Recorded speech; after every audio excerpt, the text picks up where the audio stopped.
If you are trying to install a plugin or theme on WordPress but keep getting the error message "could not create directory, installation failed," then carry on watching, as in this video I'm going to share with you some quick and easy steps on how to fix this issue. So the very first thing you need to do is log into your hosting account where your WordPress website is stored, and you need to come to your cPanel. Now the cPanel will look something similar to this, and inside of here you need to come down to your file manager, and this is where all of your WordPress files are stored.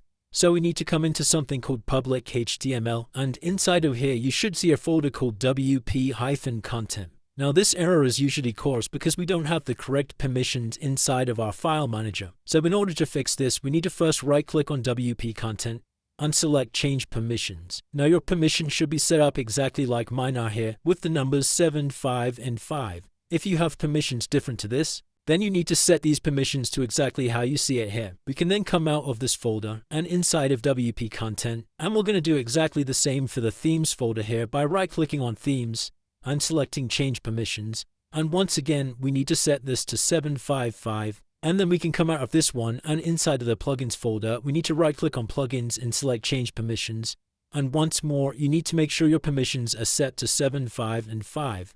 Once your permissions are set up like mine, we can close out of the permissions tab. And the last thing we need to do on this page is to make sure you actually have a folder called plugins and that it's not named anything else. If it is named something like plugins 1 for instance, you need to rename this and make sure it's just called plugins.